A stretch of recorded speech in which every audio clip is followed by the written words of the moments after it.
And it's my pleasure to have you here tonight and to be also introducing this session. Before we dive into details about what's going to happen tonight, I would like to thank Professor Jill Dobby for organizing another excellent series, Gibbons Lecture series. So the topic is excellent. We have also excellent speakers so far, and I think the one coming will be also fantastic. So thank you, Jill, for all the hard work, and also the team that has been helping you in setting this up. So what else? So I would like also to thank the sponsors for supporting the event, because it's always good to have extra support, and also for sharing the news of this event happening. So thanks to them for helping us out. So I am the head of the School of Computer Science. So this event basically is hosted by our school, but the main idea is to try to organize a series that can help people understanding the topics in computer science. I mean, we as experts, more or less, kind of, we deal with this stuff almost every day. But because computer science is getting, so relevant to everyday people's life, so that is important that people understand where they're engaging with devices and technology, what's happening. And cloud computing basically is one of those technologies that everybody talks about, everybody gets for granted. It's like your mobile phone or having internet connection. But 95% of people out there really don't know what the heck is going on behind the scene. And the other 5% are making a lot of money out of that. So it's important that when we engage with this kind of technology, right? I mean, that we basically have some kind of idea of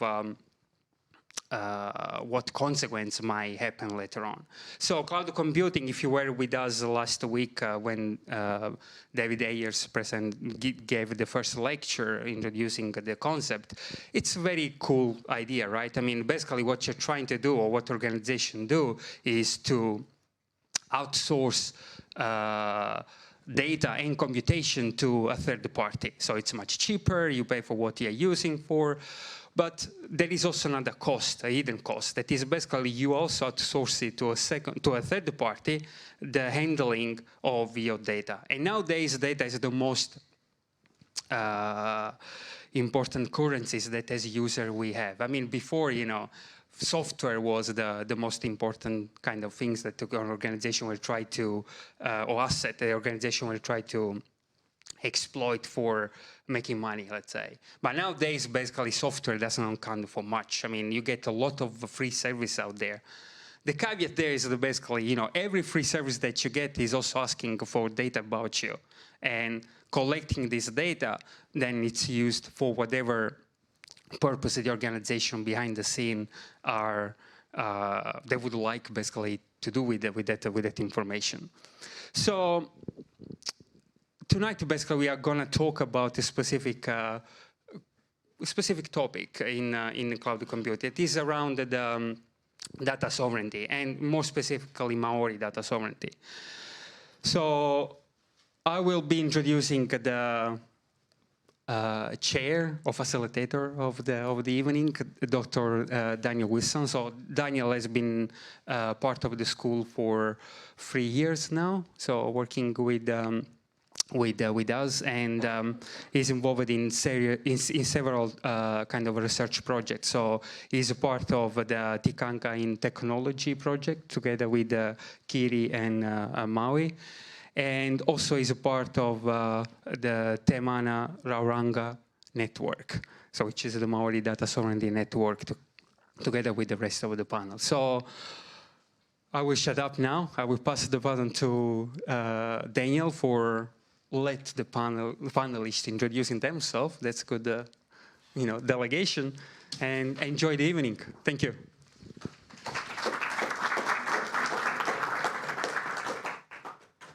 Kia ora Giovanni, kia ora koutou. It's a really great pleasure to have these awesome panellists with me. Friends, kia ora, hoa ma. So, nice to work with you all. I just wanted to give them some of the things that we're going to get into. I just wanted to start with a karakia. So, kia inoi tātou. Tūkuna te wairua kia rere ki ngā taumata hei ārahi i a mātou mahi, me te mātou whai i ngā tikanga rātou mā. Kia mau, kia ita, kia kore ai ngaro, kia pupuru, kia whakamaua, kia tina, Tina. omie, huie, Tahi. Okay, before we get into the panel itself, I just wanted to mention a couple of people who have passed away recently. So Joe Hawke, who's one of the kaumātua, one of the leaders of Ngāti Whātua Ōrākei, has passed away recently. He was instrumental in the Bastion Point occupation. And today is the anniversary, 25th of May, of when the police raided after something like 506 days and destroyed the buildings that were there and arrested 222 protesters. It sort of sparked, it's part of a continuum of Māori land rights that ended up with the Waitangi Tribunal returning some of the land, including Bastion Point, as well as the settlement. So I wanted to acknowledge Joe Hawke. Also, Miriam Barbarich recently passed away as well. So about a year ago, I was on a Māori data sovereignty panel in relation to AI with Miriam, and she's done a great amount of work. So she was co-founder of IDEA, Indigenous Design and Innovation Aotearoa, and she also created a collaborative work environment, a pōpō. So the theme of today's sort of panel discussion is ka mua, ka muri, and the images of walking backwards into the future. So the future is located behind us. We don't necessarily have a clear view of this, but we do have an understanding of the past, and we can pick up the lessons and the values of the past and use that to guide our journey into the future. So the history and dynamics of the past can help us move in a safe sort of way into the future. So I just wanted to relate what we're talking about today to things like the Māori land movement of the 1970s, because similarly there was discussion around Māori land rights. Now we're talking about Māori data rights, themes of justice. With the Māori land movement, there was a catch cry of not one more acre, and now you're seeing chapters of not one more bite. So there's lots of resonances in the kinds of values in search for justice and equity in these different movements. Now the tech landscape here in Aotearoa is fairly recent. So looking at Peter Gibbons' profile, he got a degree in 1972, which was a master's in science and computer science. Well, that's, in the scheme of things, just 50 years ago, and that was the first degree, computer science degree awarded. So even in that 50 years, things are really accelerating in terms of technological development. So we now have the adoption of artificial intelligence to inform decision-making in various industries and government services, health, for instance, but also in social services and the development of cloud computing and so forth. All right, so without further ado, I'll move on to the panel. We've got Kiri, Māui, and Lara, and we'll just do our short whakawhanaungatanga of the panel. We'll start with you, Lara. Okay, kia ora koutou. He rea hou no Ngāpuhi, ko Lara Greaves tōku ingoa, and I'm a senior lecturer in politics and public policy at the University of Auckland. So your colleague, even though you might not have seen me around, the last 2 years have been rather, tricky. And I come to this topic, currently I'm working on a couple of projects relating to it. One that's looking in the integrated data infrastructure, Stats NZ administrative data, looking at Māori who don't know their iwi, which is actually inspired by my grandfather who's from the Tararā region. And another project that is kind of asking Māori just why we enrol on the Māori roll or general roll, a qualitative survey project that is underway, kind of in development. It's getting there, I've also worked on the New Zealand election study, and I've recently been appointed to an independent review on electoral law reform in Aotearoa. Kia ora. Kia ora koutou, mi ana kia koutou I tēnei pō, reira tēnā koutou katoa. Mi kia koe Daniel nai tuku ngā karakia, tikana kia mi ki ngā tini aitua, ko Joe Hawk tērā, takotau te airungi orake marae, nō reira te rangatira haere atu rā, me mihi ka tika ke Ngāti Whātua orake, te mana whenua, oti rā ngā mana whenua katoa tēnei o ngā rohe o tāmaki whānui, me mihi hoki kia koutou, whai wahi tēnei pō ki te whakarongo ki ene o ngā kōrero, nō reira tēnā koutou katoa.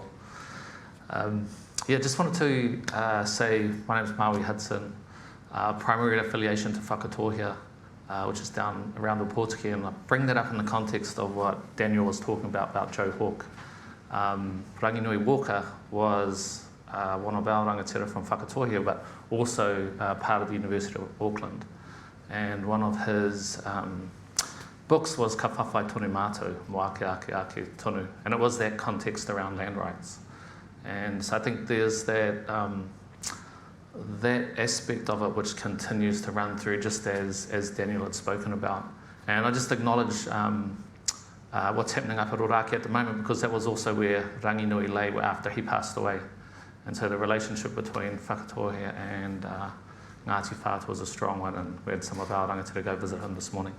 But outside of that, I'm at the University of Waikato, just come up the road. Big night in town, so looking forward to that. But yeah, been involved with Māori data sovereignty for a long time. I'm glad this is like a public thing. I'm caught a little bit, because I understand it's for the public, but there's like these computer science people here, and I trained as a physio, so I don't know where that kind of puts me in the context of all these things. But I think it is really interesting to do, as sort of Daniel said, look back and see what sorts of things we can take out of the way which people managed resources and thought about those things that belong to the collective or belongs to society, and then use that as a way for thinking about how we're dealing with things now as it starts to kind of get pulled away into kind of bigger global environments. Anyway, I'm going to sit down. Kia ora. Kia ora koutou, he uri tēnei no pare hauraki, no Ngāti Māori Tuahua hau, ko Kiri tōku ingoa. So I am a lecturer here in the Bachelor of Communication. I'm doing Indigenous Communications.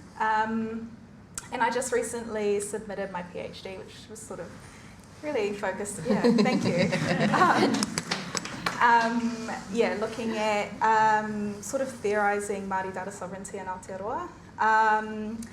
And I am, like Giovanni said, working on a project with Māui and Daniel more directly, tikanga and technology, decolonising algorithms, which is a crazy space for me to be in, because I do have a background in sort of sociology and ethics and not in computer science, so it's a bit of a mind shift for me. But yeah, I'm a real baby in this space, I like to think. Same. It's my tuakana here. But yeah, no, I'm interested in this conversation. That's me. Good. Okay, shall we get into some questions? All right, so there are a lot of sort of mainstream discussions around data stewardship and data sovereignty. So the discussions that are currently out there around data sovereignty are international, but how does that differ from Māori data sovereignty? What are the commonalities? What are the gaps? Yeah, sure. So everyone was looking at me, so I'm going to start. Yes, so it is interesting, and I think, think about Indigenous data sovereignty and Māori data sovereignty. It's a new term. People haven't been talking about it. It's only been the last sort of 5 or 6 years, and I know this because I was part of the group that coined it, and it was, it had this really nice thing because all these things we've been talking about with, Joe Hawke and Ranginui Walker, fights for rights, all about sovereignty, gets all the Māori groups really excited. And then you add data to it, and it's like, wow, that's pretty interesting. But data sovereignty is actually a cloud computing term, and there's probably some cloud computing people here that can sort of talk about that. And what it meant was that data was subject to the laws of the nation within which the data is stored. So I always go to, when I'm talking with the groups, going, well, when the data's in the cloud, it's not sort of really up there, it's sitting on a server on someone's land. And the whole context around, as I understood the data sovereignty arguments, was about a lot around when the Patriot Act came into play. And so the government could go and start searching all of the data that was sitting on their, on their land. And the Europeans didn't like the Americans looking through all of their data sources, and so they started shifting them off. The Russians didn't want the Americans to look at all their data, and so you end up in this situation where that's actually what it referred to. And we were, saying, well, it doesn't feel right to us that, our data, just because it's sitting over there, is now subject to American law, or, wherever it was, but it should be subject to our laws. And then if we extended that to tribal nations, or iwi, or tribal nations, that if we're putting our data in places too, our rules should inform how it gets used. And that was kind of where that sits. And I think now you see people using those terms a little bit interchangeably. There's sort of talk that they've got data sovereignty sitting there, but they're really talking about Indigenous data sovereignty or Māori data sovereignty. And they are a little bit different. Maybe that's an academic thing. Anything to add? I think it's interesting because I hadn't even considered, I sort of talked about it briefly in my PhD around that distinction between data sovereignty and Indigenous data sovereignty or Māori data sovereignty. And then I went about using them interchangeably without even thinking about, the languaging of it. And it wasn't until you asked us yesterday. And it kind of, when I wrote about it in my PhD, I kind of had this internal joke where I was like, people are really worried about, data is seen as this way of creating policy for the future, or having this transformative potential for the way that our lives are shaped. And so it's really of concern to us if we don't have the jurisdiction or authority over those rights because they're in someone else's land. And I had this kind of internal chuckle like, well, is this really like a new concept that you would be concerned about someone else controlling you that you just didn't give authority to? And maybe this is the perfect place for Māori to have or Indigenous peoples to have, take a lead in the conversation, because it seems to me that we've got a pretty sort of strong history of challenging that idea that there's this sort of external authority that can control you without your kind of consent beforehand. And the conditions under which we sort of hand over sovereignty to another kind of distinct nation. But I think, so thank you for raising that I'll make sure that I refer to Māori data sovereignty specifically when I'm talking. Well, the other thing too, and I think it sort of relates to what you're talking about, and also that the stewardship is you see people sort of thinking about as an idea and trying to relate it to other things. And so part of it comes into this idea of stewardship, and that's actually what people are meaning. Or sometimes they think about it as privacy. So when we're dealing with data privacies and people think about consent, it's your ability to control it yourself. Yeah. And so I think, that sort of personal control versus what might be a community control. Yeah. Versus a sort of a nation state kind of. Yeah, that's what I'd add to it, that I've always thought of it like another kind of definition there of data sovereignty is the rights for groups to be able to control their own story and stories about them as well. Like when we've talked about, I've been part of the Manalangi project, which is a Pacific LGBT health needs survey, and that's where we've kind of conceptualised that as it's the right for that community to be able to hold their own data about themselves and then tell their own story based on that. And I think that's where yeah, the data sovereignty terminology has actually kind of shifted and maybe social science meaning more. That's interesting. I mean, you're sort of touching on going also from individual data rights to collective data rights as part of Māori data sovereignty. One thing that you mentioned, Māui, is you've been around as these terms were created. You were right in the middle of the formation of the It's only 5 Māori years. data sovereignty. Are you sure it's 5? It's not a generation. Maybe if you wouldn't mind sort of setting the scene a little bit around Māori data sovereignty and its foundations, what was sort of being responded to, maybe what is Māori data sovereignty? Okay, so I think, the basic definition is, just Māori control of Māori data. That's sort of what the intent is, and whether that's the definition or the intent, it's, sort of means the same thing. And I think it came about, it's the foundations of it, are pretty deep. There's, all sorts of, discussions around Māori research, kaupapa Māori research, how people become more in control of the processes of knowledge production. And, that's got, 20, 30 years of scholarship, and a lot of it was based out of here at, Auckland University with Linda Smith and Graham Smith and others. And then as I think the context of knowledge production has changed, and we talked about 50 years being the period of time when sort of computer science and people getting computer science degrees was here, and the sorts of things that have been possible even changed even over the last 20 or 25 years. And so that shift of material out of that space, the conversations that were taking place around research ethics and what was appropriate in terms of research, and that was a little bit more of my background. We were thinking, really thinking about how data was being stored, how long it was there for, what were appropriate uses, secondary use in a research context, which is pretty confined and tight. But you could see what was happening generally out in the world, either in commercial spaces or even, across government with administrative data, how it was becoming much more accessible, much easier to collect, much easier to aggregate, and much easier to share. And there were all of these pressures that were pushing it down that sort of track. So I think we were able to, in some ways, ride on the back of some public concerns. And there was a lot of discussion around social license to operate.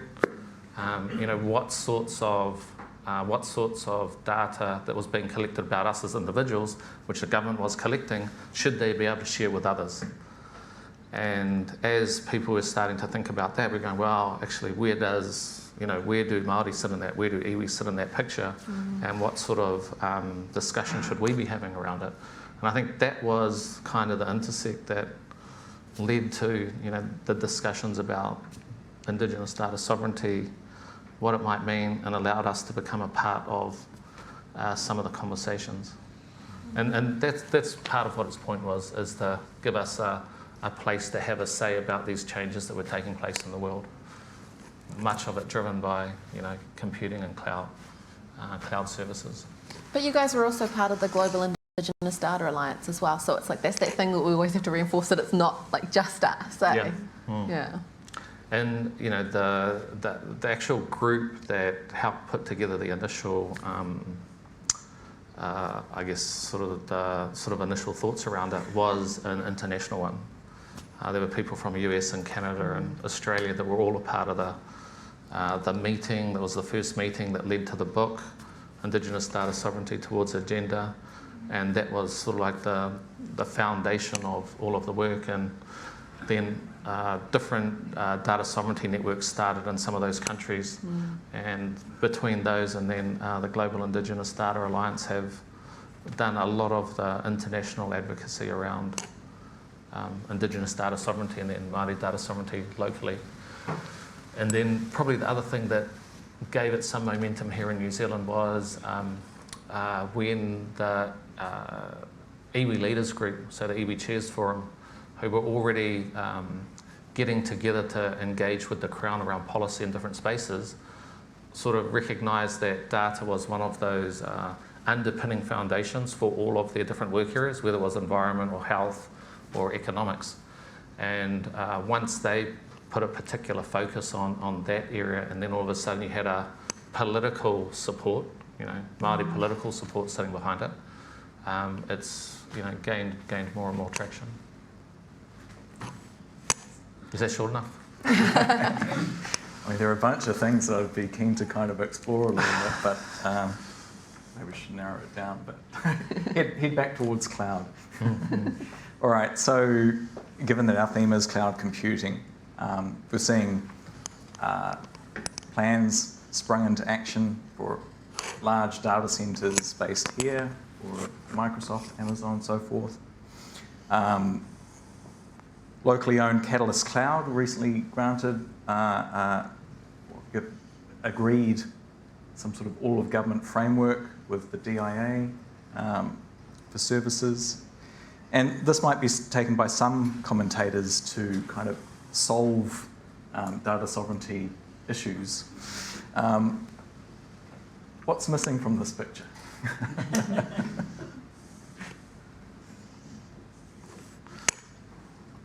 I thought your name was next to this question.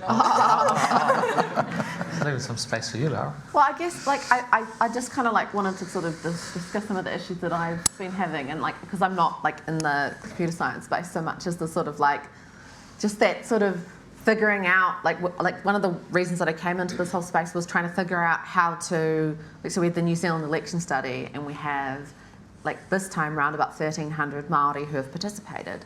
And it became a case for us of figuring out what to do with that data, because there wasn't anywhere where we could point to that we could say that, hey, this is a really safe, good place that's onshore to store Māori data. And that was where I kind of started reading and thinking about these issues, because to me it's when I'm going to do anything, today a friend of ours is collecting Māori saliva at the moment. And today I literally did this study for her, and it was well, my data there has to be sent to Sydney to analyse, and then it's one of those things of where it would be stored. All of these issues are actually quite important for us and for Māori, and just for a lot of marginalised groups, because it becomes a case of you've been screwed over a lot of times, and when the control then drifts away. In the case of the saliva, I trust the people involved. But it's one of those things of there is a history in the last 30 years of university researchers running away to Australia with genetic samples and all that sort of stuff. So I think that that's one of the things to note, that when we're coming to these conversations, that it's you kind of need to be able to explain where the data is going to go, where it actually will be, that there isn't going to be that slippery slope type thing, or that conceptual drift of the data are collected, this is what it's consented for, and then 20 years later actually we're using it for this all funky genetic test that this person back here could never consent for. And that there will be some kind of, and it's almost a cliche at the moment to say kaitiakitanga, but there will be some kind of kaitiakitanga or stewardship or Māori data governance process that will mean that data, it's protected from going all the way over here firstly, and it's protected in some way that there will be some kind of consent process. So I mean, that's the kind of stuff that we've been struggling for in our project, just figuring out where exactly we can have all these things at play and store data safely.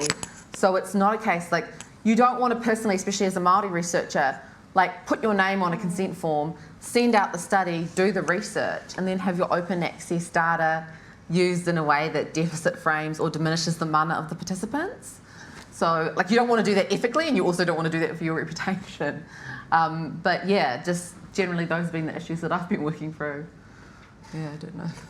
I think it's really interesting because you're asking about whether or not having sort of data centres here would solve the issue, and all of a sudden kind of data sovereignty would be sweet as. And it's kind of, there's a tendency in any kind of technology talk that technology is great, that actually it's the future and that it has all this amazing, but it's really future focused. And I think, Lara, what you've picked up on there and what's been sort of discussed at the beginning of this talk is actually that we get to this point with a history attached, and that any kind of reluctance, resistance or fear experienced by Māori does have a history. And it is embedded in poor research practices and poor uses of data and the exploitation of like Māori bodies and Indigenous bodies in research. And I think that's something that's really important, and Māori data sovereignty has the capacity to kind of deal with and theorise around like how we move forward, and just recognising the need that actually like you can have a data centre here that stores data, but if you don't have the all the governance frameworks which allow for like the renegotiation of consent, for example, with data, then you're still not solving the problem, because like remember that the definition of Māori data sovereignty is separate from the jurisdictional authority attached to where data is located. So having a data centre here goes some way in kind of offering us some security, but it certainly doesn't offer kind of all of the protections that we would hope for. Does that make sense? Totally. So, there's a question too. In the early 1830s, etc., when photographs were first taken of Māori, a number of Māori were very concerned that the photograph was stealing their mana. So does that concept apply to data, or is that what you're telling us? I think that's a really interesting idea, and I think there's sort of elements of that. It was interesting that Lara brought up, sort of these ideas around when people were taking samples as well. So, you might say initially then it was the photograph where people saw they were losing something with that, and you could get a little bit later on and people taking samples, whether it's blood or saliva, and having more concerns about that when it's been shipped offshore. And so in the ethics process, they're often talking about that. So when we put together some guidelines around genomic research and biobanking, and had some principles in there, and one was kia tau te wairua te tangata, which was like that the person's, sort of the person's spirit, but just that they felt comfort. It was a level of comfort, so people felt comfortable about what was going on. And usually when you're uncertain about what's happening with things, you start to get a little bit worried, and it's often not at the time where it happens, it's a bit later on. So it's later on when you see the news articles about something bad happening somewhere else with someone's data, and you go, oh shit, I wonder what happened to this over here. And so, what are the sorts of things that can be in place that make you feel comfortable with these things that are happening? And that's that sort of trust element that builds up, or, as Kiri said, there's lots of places where that trust isn't there. And we had kia pumo te mana o te tangata, which was really about a level of control. So how do you maintain levels of control in the way in which, this was in relation to genetics, but you could also think about it in data. So control what can happen with things at different times. And then kia hiki te mauri o te kaupapa, which was really just the integrity of the system. And so if you know that the system has a lot of accountabilities in place, you become happier about things shifting into it. And so I think that's sort of part of the picture. And then the other picture always is, pull out my phone and I'll be doing all sorts of stuff and sharing all sorts of data and won't even give it a second thought, because there's some value which I think I'm getting out of it. So it's always a little bit of an exchange and a balance between the value which someone's getting and then what they might be, what they might be giving up. And I think what the communities have felt, and actually I think a lot of the general public have felt, is that there's not enough kind of controls generally that mean that the benefit of all of this activity on the cloud is being sort of fared sharely. It's, it's really accruing to these multilateral companies. They do their best not to pay taxes. There's a whole kind of series of things which make people feel like the system is geared against us a bit. And so therefore we want to try and control things a little bit more. And that's certainly something that feeds into what a lot of iwi feel in terms of their relationship and how they're trying to assert more control over data that is relevant to them. I was at an international meeting where it was agreed that they would change the encoding to allow the macron. And that was a huge leadership issue, because it was highly supported by Japanese, for example, because it opened the way for other scripts to be included in the internet. So that was leadership. Yeah. And I think that's it's a really good example too of the sorts of things which people would like to see coming out of this discussion, a discussion around Māori data sovereignty, which leads them to become a part of a discussion about, what does the future look like, particularly in a sort of a digital space, digital environment, and can it reflect macrons, can it reflect different scripts, can it reflect different worldviews, can we make that environment as diverse as the real one. I was actually having this, as I was thinking in the car driving up the motorway, when you think you're going to do your best thinking. No, but I was sort of like, what do we want out of a digital environment? And there's the metaverse out there, and so often people are going there to run away from their life because there's something kind of more interesting about what might sit there. But they're also wanting to go there to reinforce aspects of their life. And particularly, a lot of Indigenous communities being displaced from their places. And how can they go into that digital environment and find themselves there as well? Not running away from, but running back to. That's an interesting idea. I wonder why the cloud computing trend has become the trigger for this, because there's been a lot of data collection going on for decades really. So every lab test, every prescription that's written, every contact with your GP or other provider, some data associated with that is going into government coffers, could I say, of data. And that's been happening for decades before cloud computing the topic. So I just wonder, what's your view on that issue in the context of independent of the technology? It's technology is changing again, and tomorrow's problems with tech will be different days. But that seems to me that core issue of, I think you used the term stewardship, of that data is really the issue. So if we're focused on that, can we then kind of make the technology almost irrelevant? I would say for me, one of the things that got me involved in this space has been data collection in terms of government. I don't know, to some extent, it's that history of Māori with government. I guess there's also a history of Māori with corporations, but in terms of government and the IDI and consent for that, that's where a lot of my work sits. So I don't necessarily know if cloud computing as such has been a trigger. I think it's more maybe related to this overall consciousness of, or conscience raising of thinking about your data and where your data is going as individuals, and then Māori also as collectives, thinking about that, especially given histories. Do you know what you're...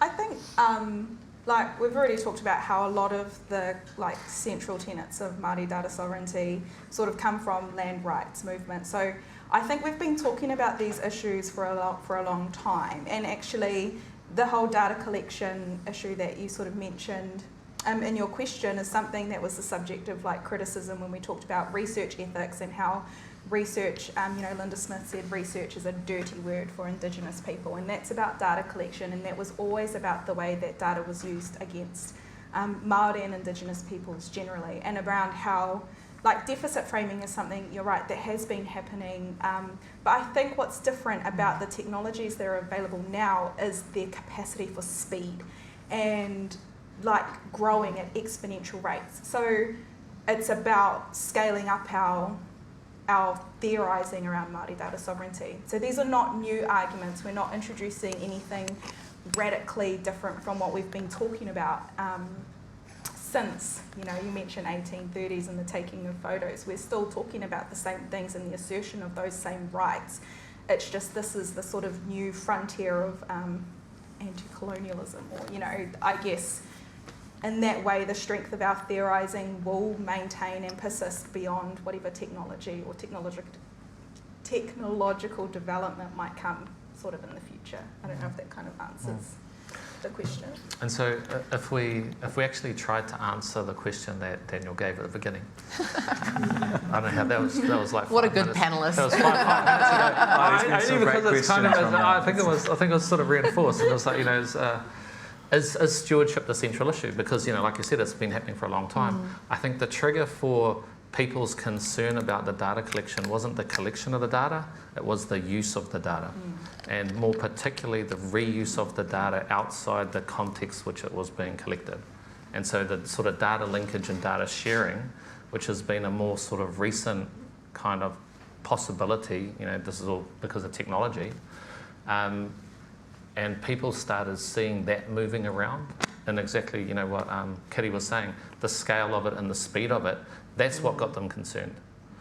And so then going back to data stewardship being this issue is connected to what, we're getting these cloud servers based in New Zealand now, that's going to deal with these issues around sovereignty. Well, it only deals with the place where the data is held. It doesn't necessarily give you more control over the data. So if that's what we're aiming for, there's issues like data security is going to be important, because it's no good at being based here if it can get stolen and everyone else can get it. You've lost control right there. So you've got a control issue with that. You've got a control issue with governance, because the governance part is actually about the approved use. So what are you allowed to use that data for? Now that's another different sort of question. And then that sort of drops down into then, if you're going to use it in the same way the IDI, collects the data and makes it available, what sorts of ethics and frameworks do they use to make decisions around that? And you start talking about that. So the kind of legislative data sovereignty component is like a really small bit, because there's probably a few, very few places where you'd be really truly concerned about that element. Won't name any countries, but there's probably definitely some countries you won't go to, or you wouldn't put your data because you don't trust that it would be safe there. But even in Australia, the government won't put certain sorts of data in those spaces because they feel like it's too sensitive. But then there's other sorts which they say, well, on balance, security things, all these other things are fine, so we think it's okay. Question? Do you think that an exclusionary kind of rights framework is sufficient to achieve data sovereignty? So essentially like copyright, privacy, etc. And if that's not sufficient, what else might be required? Yeah, what I'd say is that whenever you put a set of rules up, and academics are kind of good at doing this as well, but governments can be good at doing this. Whenever you put a set of rules up, people will figure out ways around them. And so it's making sure that whatever thing that you put up, there's some kind of process for Māori data sovereignty within any rules, because at least then we get some kind of something is in there, or some kind of protection. But I think that that's where we have to be really careful about legislating for things. I recently wrote a couple of submissions on the Data and Statistics Bill, and there's actually a bit of drama going on there around privacy and rights at the moment. But and it's actually really concerning. So I won't flippantly say drama, but it is that thing of rules. Ultimately, people will find their ways around them. I guess that's where I'm concerned about things, and that trying to legislate for process is incredibly tricky, but I guess at least try. Yeah. I would say that if I was to think specifically about copyright laws or privacy laws, it's important to remember that any law that's created differentially impacts different communities. So we know that privacy is something that tends to protect individuals. It doesn't protect collectives, and what might be perfectly safe for you as an individual is sometimes incredibly unsafe at a collective level. And that was kind of expressed really early on with the IDI and the social licence to operate work that sort of came out in that early when was it? Yeah, the IDI is the easiest one to pick on because there wasn't a democratic process, and there certainly wasn't one where Māori were properly consulted. Yeah, and I think copyright law we've already sort of talked at length, not in this panel, but around how intellectual property law doesn't do a lot to support or protect sort of Indigenous rights to artefacts or to knowledge, or so I don't have a lot of optimism around kind of the types of legislative levers that you're referring to around how they might protect Māori data, but they could go some way. It was kind of a second part of the question that you've answered, which is that instruments for protecting exclusionary rights are certainly not sufficient. But are you at a fundamental level saying that Māori control over Māori data is equivalent to preventing non-Māori use of Māori data, which is underlying basis of exclusionary rights and copyright, privacy, all of those things are merely examples of exclusionary rights? So my answer is my favourite one: yes, no, maybe.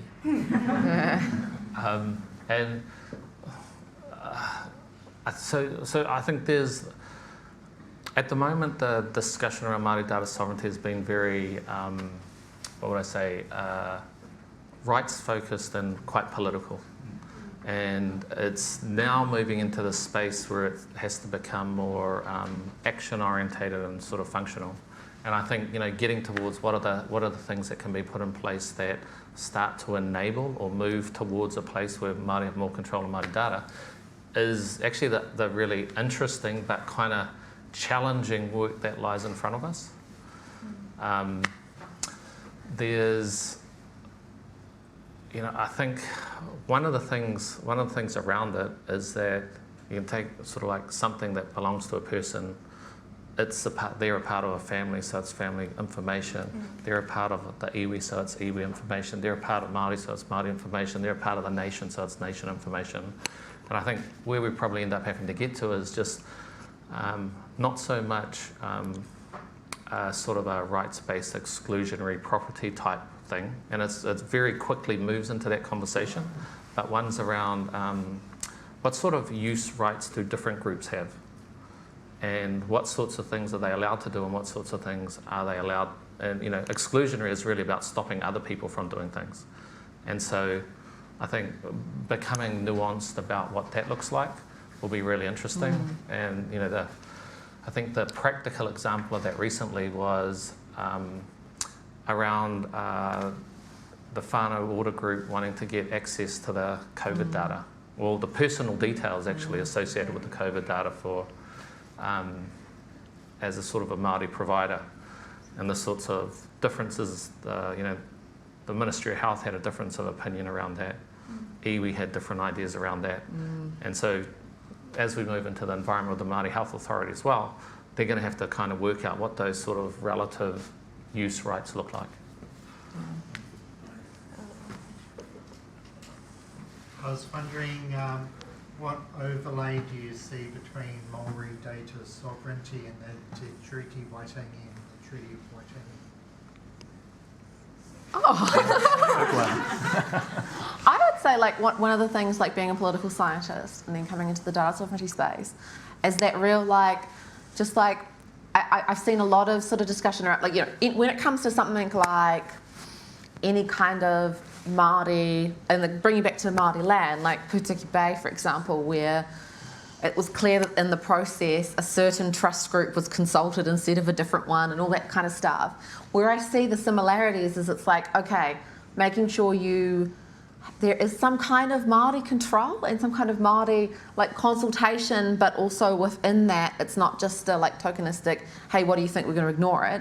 And I see that meeting policy really well, because I think that when it comes to anything relating to something that Māori have rights and interests in, it's important to actually like start a conversation early, like actually listen, like actually do some things, and that like that's where I see a lot of this data sovereignty stuff overlapping with politics and policy a lot, like just in the work that I do. That's where I would see a lot of that, like the treaty and Te Tiriti in practice would be within that, yeah.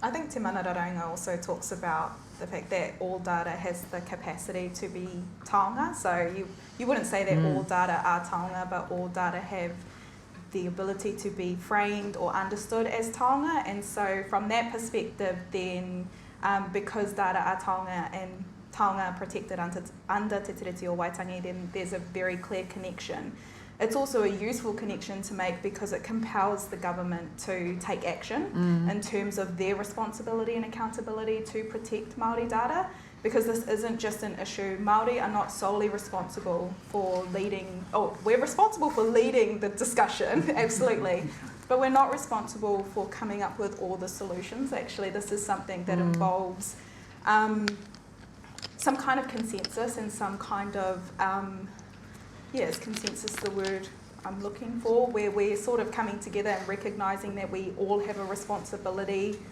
for solution making moving forward, and that's really what Te Tiriti was grounded in, was like around that responsibility, that mutual responsibility, mutual respect in terms of like decision making for the future. Did you just make some new principles? I think I might have. And that does sort of connect with another question around for organisations that are moving toward being Te Tiriti led, things around engagement. What practical steps do you think ought to be seen in these organisations? I'm just like this is that thing, and this is what's been really tricky, I think, being an early career Māori academic in the university. Like, just stop getting a master's student or like an honours student and putting them 0.1 on a grant, 0.2 on a grant, like paying them a certain amount of hours and expecting them to speak on behalf of all Māori. Like, the number of times I've seen that in the last 3 or 4 years is actually incredibly disheartening. So that's like my main rant, because like what's happening increasingly is like we're all out there trying to build Māori capacity and capability constantly, and I spend a good chunk of my time defending the talented Māori undergrads from having to be put into a position, oh, money, they need the money, oh, the university's paying me, oh, I'm a University of Auckland research assistant, when like that's something that they would never have expected that they would be in that position. And then, yeah, they're suddenly in this unsafe space, speaking on behalf of all Māori. They don't get to learn their science or their craft in the way, and this is where I've been really fortunate coming through with this complexion, because people don't turn to me and go, so what do all the Māori think? You know, like I haven't had that experience. So that's, yeah, and I've seen it happen like at least probably 20 times in 3 years. And so that's the first like do not do step, I would say, in all of that. Because yeah, like we need, for stewardship, for co-governance structures and all of those good things, we need to be able to bring the next generation through, and it's just like there are a lot of barriers at the moment. So that's my rant. Yeah, I mean, I've been one of those students that gets pulled into a research project that I know absolutely nothing about as a Māori voice, and it's really hard because there is a huge responsibility placed on your shoulders to be representative of all Māori. But I think, you know, like the, I guess, title of the talk, Kamua ka muri, the idea of like walking backwards into the future. What we don't want is a repetition of like what we saw in ethics, which is, does your research project have any kind of te tiriti considerations? And so we go and see sort of a Māori academic who can tick off your project as having consultation, or in the Vision Mātauranga section, because the government's really interested in giving out money to people who are cognizant or aware of kind of treaty issues. Oh, well, we'll go and talk to a Māori. And so that's what we don't want with Māori data. Is this is a concept or this a framework which overworks and overloads our Māori students, but also our Māori staff with questions that don't allow us to be like, we're constantly in response mode. We want to be like future-proofing data sovereignty.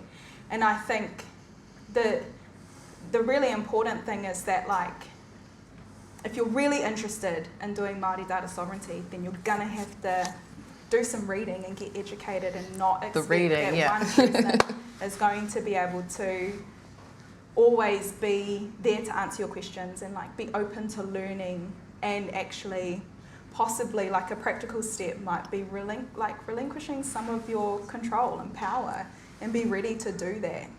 Because that's probably one of the biggest things that's a barrier at the moment, is people not wanting to kind of let go of the power that they hold over data. True. What do you think, What do I think? Wow, you keep pointing up there. I'm going to go rapua to me and Ngaro, they wrote on that. No, so I think there's two things that have been highlighted here. One is the need for building Māori capacity, and then what does it mean to be a good ally in this work? And you know, there's sort of activities. I think there's a whole range of activities you'd like to see. I mean, Auckland, I think they've got a Māori data sovereignty role. You know, those things are starting to emerge. I think you've got things that are happening around bringing forward mātauranga Māori, and I think as mātauranga Māori becomes more a part of decision making and research in a whole variety of places, you highlight these issues around, well, who's looking after that? What does that mean? And so that kind of brings Māori data sovereignty ideas to the fore. I think there's work that's going on at the moment with the iwi chairs, thinking about, you know, what Māori governance frameworks look like, and I think that's going to start to highlight expectations around whether it's co-governance or Māori data governance in the context of data infrastructures, and what sorts of approaches can be used at that space. But I think the whole area around how you actually build all of this stuff to make it work and operationalize things. So, you know, I think we were talking about, I don't know if anyone was talking about it, but part of the data sovereignty, you know, part of the concern when people started talking about data sovereignty and cloud computing was balkanization and everyone going off and doing the same thing. And so we've got this bit where we're also talking about interoperability and making sure things can talk to each other and work across. And in a lot of places that pushes towards centralization and central platforms. I think there's a shift in conversation towards thinking, can they be more federalized platforms so that they can still operate and work with each other but have a degree of control that sits with the nodes? And I know universities are talking about that. Certainly iwi would like to be in a position where that happens, but for that to happen, we need people to build those sorts of systems. Those sorts of systems that will enable that sort of control to exist in it, or within the things that are set up, different ways that governance can inform the controls, the access controls that are provided sort of up and down those places. So I remember when started talking, there's a guy at Waikato Uni, Ryan Coe, I don't know if anyone knows him, he's a sort of cyber security guy. He came down from Singapore. Anyways, he's going, you know, I don't really get this Māori data sovereignty thing. You know, you're talking about rights. He goes, like, computer guys don't care about rights. They care about standards and money, you know? And if you think about the way the way that the systems end up getting built across, you know, multiple jurisdictions, it's around how do people decide what the standards look like. The people that can do that tend to be the ones with the money that have a vested interest in it, so they kind of build it along that lines, and it enables them to do it because they've got the money to kind of create the next thing. So, you know, I really have always remembered that. So how do you get involved with creating different sorts of standards that allow you to put the macron on things, that change the way in which things can be constructed? And if you can help, you know, realise those sorts of aspirations, you know, alongside, you know, certainly alongside Māori groups to help them meet the things that they're interested in getting towards, that would be really good. Do you think a lot of the control has already been lost? We have a good friend who has Māori ancestry. Recently, a Goldie painting came up of her ancestor. The family wanted to take it back to the family, but the auctioneering company only gave them 3 days, and they didn't have the ability to raise several $100,000 in 3 days. So it's now been sold to somebody, and the auctioneer doesn't believe they have to tell who that is. So control over that is totally... Was it the NFT one as well? So they had the one and they sold the painting, and then they said, actually you should, oh no, it wasn't a painting, it was a photograph of something. And then they said you should destroy that and just keep the digital image, which is sort of a bit weird, but I think there's, this is a sort of history and this legacy, so there's a whole lot of legacy things that happen. But, you know, one of the projects I'm involved with is trying to put in place traditional knowledge labels and biocultural labels. And really it's just a digital tag which you can put in a record that starts to reinsert the cultural authority that sits there. So, you know, what sits here at the moment is like the copyright and the people that have ended up in that situation. And so if you can start to then sort of name and make transparent the relationships of that community to that painting, when it comes up, there's a different sort of conversation they can get involved in. So, you know, it's different. We can't, I mean, we're in the situation we're in, but there are ways that as those things are being digitised, that you create space for a different voice to come through. And I think that then allows that different narrative that Lara was talking about right at the beginning to become present and not just to be silenced out. And I think that's one of you know, the big challenges as everything starts to get pushed into the digital environment. How do Māori feel about the fact that your ancestry back to about 18 in a government database and are actually accessible by anyone? We might have to continue. I'm not sure how we're going for time. I think we've just hit the half-past mark. So it's been some great questions, and thank you very much to the panellists. Ngā mihi nui kia koutou. Kia ora. I got a final whakatauki.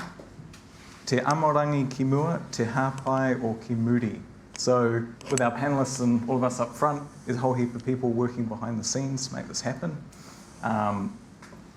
So those crew at the back filming, thank you very much. Jill, Giovanni, those in the office, we've got Jane, Dee, Carmen, and everyone else who was involved setting up here. So thank you all very much, and we'll see you outside.